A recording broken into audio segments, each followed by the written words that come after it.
नमस्कार। बोल क्लब आजाद है तेरे, मैं अभिसार शर्मा। एक बात बताइए, प्रधानमंत्री नरेंद्र मोदी आज बाबा केदारनाथ में है। वहां से जो तस्वीरें आ रही हैं, क्या उसका धर्म से कोई लेना देना है? क्या वो आध्यात्म है? या आज की तारीख में दिवाली में जिन लोगों ने पटाखे जलाए, जोरों से पटाखे जलाए, अदालती आदेश के बावजूद, सरकारों ने जो फरमान जारी किया था उसके बावजूद, और आज की तारीख में जो लोग पटाखों का विरोध कर रहे हैं, तुम लोगों में से कुछ लोग जो उन्हें धर्म विरोधी बता रहे हैं, क्या यह आध्यात्म है? क्या यह धर्म है?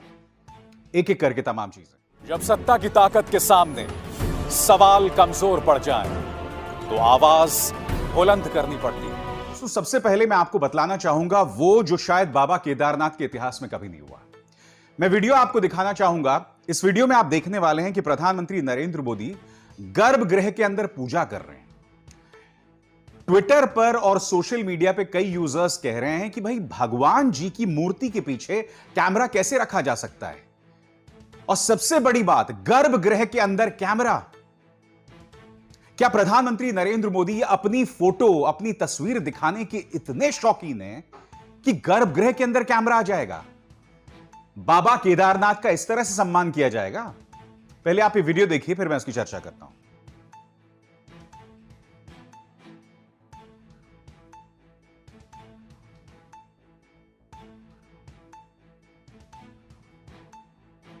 देखा आपने? अब मुझे समझाइए, इसमें धर्म कहां है, आध्यात्म कहां है? मुकेश अंबानी का न्यूज चैनल दो चीजें बता रहा है। यहां पर बताया जा रहा है कि बाबा केदारनाथ ने बुलाया है। अब यहां यह बताया जा रहा है नमो नमो शंकरा, यानी कि प्रधानमंत्री नरेंद्र मोदी का नाम नमो जोड़ दिया गया शंकर के साथ, और कहा है कि बाबा केदारनाथ ने बुलाया। नहीं साहब, बाबा केदारनाथ ने बिल्कुल नहीं बुलाया है। बुलाया है आपको उत्तर प्रदेश के चुनावों की मजबूरी ने, और कुछ नहीं। वरना मेरे एक सवाल का जवाब दीजिए। प्रधानमंत्री केदारनाथ में हैं और तमाम पत्रकारों को एक वीडियो सर्कुलेट किया जाता है। इस वीडियो के अंदर उत्तर प्रदेश के मुख्यमंत्री योगी आदित्यनाथ अपने स्टाफ के साथ, अपने मंत्रिमंडल के साथ, प्रधानमंत्री नरेंद्र मोदी जो केदारनाथ में पूजा कर रहे हैं उसे दिखाया जाता है। यह वीडियो देख रहे हैं आप दोस्तों? पूरे स्क्रीन पर देखिए। इस वीडियो में आप देख सकते हैं योगी आदित्यनाथ बैठे हुए दिखाई दे रहे हैं और प्रधानमंत्री नरेंद्र मोदी केदारनाथ में पूजा कर रहे हैं। इस सब का मकसद बहुत साफ है। इसका धर्म से कोई लेना देना नहीं है, इसका आध्यात्म से कोई लेना देना नहीं है। इसका मकसद सिर्फ यह है कि बाबा केदारनाथ के रास्ते राजनीतिक रोटियां भारतीय जनता पार्टी सेक सके। चेहरा कौन सा? प्रधानमंत्री नरेंद्र मोदी का। चेहरा कौन सा? मुख्यमंत्री योगी आदित्यनाथ का। यही 2 दिन से और हो रहा है। अयोध्या में भी दीपोत्सव के बहाने भारतीय जनता पार्टी अपनी सियासत साध रही थी। 9 लाख दिए इन्होंने जलाए। मकसद यही था, क्योंकि देखिए वहां पर भी क्या हो रहा था। वहां पर भी अयोध्या जैसी पावन नगरी में योगी आदित्यनाथ क्या बयान दे रहे थे कि एक जमाने में सिर्फ कब्रिस्तान के लिए पैसा खर्च होता था, अब मैं मंदिरों के सौंदर्यीकरण के लिए पैसा खर्च रहा हूं। अयोध्या की पावन भूमि में और आध्यात्म वाले दिन, दिवाली वाले दिन, आपके दिमाग में वही कब्रिस्तान चीजें चल रही हैं, इसके अलावा कुछ नहीं। कोरोना काल में इतने कब्रिस्तान और शमशान घाट हम देख चुके हैं। क्या मुख्यमंत्री योगी आदित्यनाथ का उससे दिल नहीं भरा? मैं फिर लौटना चाहता हूं, मैं आपसे जानना चाहता हूं, आज सुबह से प्रधानमंत्री नरेंद्र मोदी केदारनाथ में थे, उसका जिस तरह से कवरेज गोदी मीडिया में, पालतू मीडिया में हुआ, उसमें बाबा केदारनाथ कहां थे? उसमें शिव भगवान कहां हैं? उसमें तवज्जो और फोकस सिर्फ प्रधानमंत्री नरेंद्र मोदी और कुछ और नहीं। यह भारतीय जनता पार्टी की एक और चाल है। आने वाले वक्त में चूंकि यूपी और उत्तराखंड के चुनाव होने हैं, उसमें फिर पलट करना। मैं आपसे एक और चीज बताना चाहता हूं। क्या आप जानते हैं, नेपाल के पशुपतिनाथ मंदिर में बीजेपी चाहती थी कि वहां के गर्भगृह में कैमरा तैनात किया जाए। इन्होंने अपील की थी मंदिर प्रशासन से। मंदिर प्रशासन ने कह दिया कि पशुपतिनाथ में अहमियत पशुपतिनाथ की है, अहमियत भगवान शिव की है,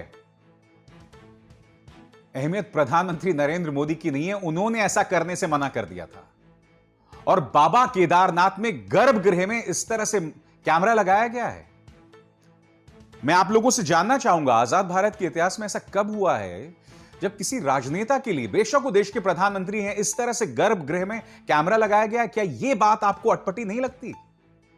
और फिर मैं आपसे पूछना चाहूंगा, इसमें धर्म कहां है, इसमें आध्यात्म कहां है? मुझे बताइए, रोशनी डालिए इस बात पर।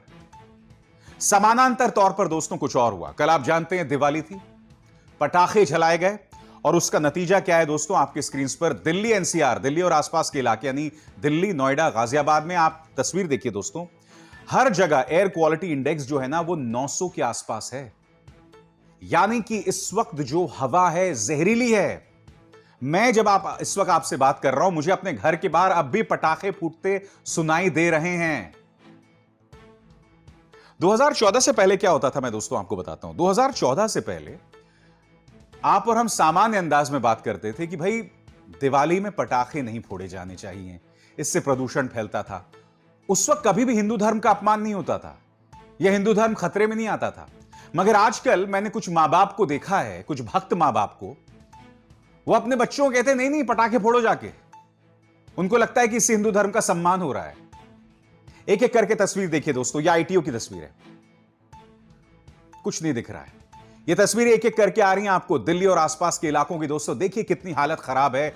इस वक्त हवा में जहर है और हम उसी जहर को अपनी सांसों में भर रहे हैं। मैं आपसे समझना चाहता हूं, अदालत का आदेश था, सरकार का फरमान था कि आप इतने ही घंटे पटाखे फोड़ सकते हैं, उसका उल्लंघन किया गया। और उसका उल्लंघन यह कहकर किया गया कि साहब हिंदू धर्म का कोई अपमान कैसे कर सकता है। मैं आपको एक बात बताना चाहता हूं, ध्यान से सुनिएगा। पटाखे नहीं फोड़ लेने से हिंदू धर्म का अपमान नहीं होता, और पटाखे फोड़ लेने से हिंदू धर्म जो है वो आसमान पर नहीं चढ़ जाएगा।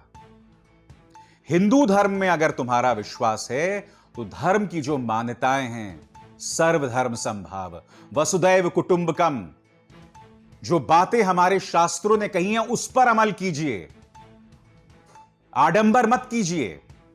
मैं आपको एक चीज बताता हूं दोस्तों, आमिर खान ने सीएट टायर्स के लिए एक विज्ञापन किया, और चूंकि आप जानते हैं सीएट टायर्स है और टायर गाड़ियों में लगता है, उस विज्ञापन में आमिर खान ने सिर्फ इतना कहा कि भाई सड़कों पर पटाखे मत फोड़ो, सड़कों पर पटाखे मत फोड़ो। क्यों? क्योंकि दिवाली वाले दिन अगर आप सड़कों पर पटाखे फोड़ेंगे और अगर कोई गाड़ी जा रही हुई तो एक्सीडेंट हो जाएगा भाई। और अगर आप बीच सड़क में खड़े होकर रॉकेट चलाएंगे तो कोई गाड़ी आपके ऊपर से निकल सकती है। आमिर खान का सिर्फ यही मकसद था उस विज्ञापन के जरिए। मगर भारतीय जनता पार्टी के सांसद अनंत हेगड़े, उत्तरी कन्नड़ा से जो उनके सांसद हैं अनंत हेगड़े, उन्होंने बाकायदा सीएट के जो सीईओ हैं उन्हें खत लिखा कि आप हिंदू धर्म का अपमान मत कीजिए। मुझे कभी कभी लगता है कि आमिर खान या शाहरुख खान या भूल जाइए कोई भी मुसलमान कल को अगर आग की तरफ इशारा करके बोले कि भाई इसमें मत कूदो या इसमें मत जाओ, मर जाओगे, तो अनंत कुमार हेगड़े जैसे जो सांसद हैं ना, वो अपने समर्थकों को कहेंगे नहीं नहीं जाओ अंदर, क्योंकि अगर तुम अंदर नहीं जाओगे तो हिंदू धर्म खतरे में आ जाएगा। मैं आपको एक और चीज दिखाता हूं दोस्तों, सोशल मीडिया में मेरा ध्यान खींचा गया है अनिल कपूर के लड़के हर्षवर्धन के इस ट्वीट की तरफ, जो उन्होंने शायद डिलीट कर दिया क्योंकि मैं उनकी टाइमलाइन पे नहीं देख पा रहा हूं। ट्वीट क्या है फिर मैं बाद में उसकी चर्चा करना चाहूंगा। People still bursting firecrackers all over the place. My pets are scared. It's uncomfortable for everyone at home and really bad for the environment in more ways than one. I have never been a prisoner to cultural presets. For these reasons, common sense has to prevail sometimes. Harshvardhan Kapoor, जो कि अनिल कपूर के लड़के हैं, वो कह रहे हैं कि हर तरफ लोग पटाखे फोड़ रहे हैं। मेरा जो पालतू कुत्ता है वो डरा हुआ है, सांस लेने में मुश्किल हो रही है। मैं कभी भी सांस्कृतिक मान्यताओं के प्रति बंदी नहीं रहा, उसका मैं बंदी नहीं रहा। उन्होंने सिर्फ ये बोला दोस्तों। और फिर मैं क्या देखता हूं कि ट्विटर पर और सोशल मीडिया पर उनके खिलाफ एक निहायत ही अश्लील ट्रेंड चलाया जाता है और यह बताया जाता है कि भाई पटाखे तो आपके बाप अनिल कपूर ने भी फोड़े थे जब आपकी बहन सोनम कपूर की शादी हुई थी। अरे भाई, जब सोनम कपूर की शादी हुई थी तो पूरा देश पटाखे नहीं फोड़ रहा था, ठीक है? मुद्दा वो नहीं है यहां पर। मुद्दा ये है कि हकीकत है ये कि जब पटाखे फोड़े जाते हैं तो जानवर उससे डरते हैं। और जैसा कि मैंने आपको आंकड़ा दिखाया, हर तरफ जो है वो एयर क्वालिटी इंडेक्स जो है ना, बहुत बदतर हो गया है। हवा एकदम जहरीली हो गई है। तो ये हकीकत है। अगर कोई आपका ध्यान इन तमाम चीजों की तरफ खींच रहा है, इसका मतलब यह नहीं कि वो हिंदू धर्म का अपमान कर रहा है। और ये कौन होते हैं हिंदू धर्म का अपमान मुझे सिखाने वाले, जिनके अंदर जहर भरा हुआ है, जो अपने दूसरे नागरिकों के खिलाफ जहर उगलते हैं? क्या वो हिंदू धर्म का सम्मान कर रहे हैं? एक और मिसाल देता हूं आपको। विराट कोहली, आज इत्तेफाकन उनका जन्मदिन है। विराट कोहली ने एक विज्ञापन किया और उस विज्ञापन में वो बता रहे थे कि भाई दिवाली को हम कैसे मनाएं, मैं आपको बताने वाला हूं। उन्होंने सिर्फ इतना कहा, उन्होंने ये भी नहीं कहा कि पटाखे फोड़ो ना फोड़ो, एक अलग बात है। विराट कोहली को भी ये लोग लगातार गाली देने लग गए। इनकी नजर से विराट कोहली से एक और भूल हुई थी, और वो कौन सी भूल थी दोस्तों? वो भूल क्या थी कि विराट कोहली ने मोहम्मद शमी के पक्ष में बयान दिया था कि मैं मोहम्मद शमी के साथ खड़ा हूं। मोहम्मद शमी हमारे बेशकीमती खिलाड़ी हैं, और जब जब तुम मोहम्मद शमी पर उसके धर्म के लिए हमला करोगे, तब तब पूरी टीम मोहम्मद शमी के साथ खड़ी दिखाएगी। इतनी खूबसूरत बात कही थी यहां पर विराट कोहली ने, मगर विराट कोहली को भी टारगेट किया गया। इसी कार्यक्रम में मैंने आपको बताया था, एक ट्विटर यूजर ने उनकी 10 महीने की बच्ची के साथ दुष्कर्म करने की धमकी भी दे डाली। और इन भक्तों ने, भाजपा के प्रचार तंत्र के जो गुर्गे हैं, उन्होंने यह कहा कि भैया जिसने धमकी दी है वो पाकिस्तान का रहने वाला है। झूठ। मैं फिर आपसे कहना चाहता हूं दोस्तों, ये जो नफरत है ना आपकी, वो आपको इंसान से जानवर बना रहा है, शायद जानवर से भी बदतर। कोई आपसे कहता पटाखे मत फोड़ो, तो आप उससे नाराज हो जाते हैं और आपको हिंदू धर्म का उसमें अपमान दिखाई देने लगता है। कोई किसी दूसरे धर्म के व्यक्ति के साथ खड़ा है, एक हिंदू एक मुसलमान के साथ खड़ा है, तो आप उसकी बच्ची को बलात्कार या दुष्कर्म की धमकी देने लगते हो, आप में से कुछ लोग। तो मैं ये समझना चाहता हूं ना कि आपकी इंसानियत कहां गई।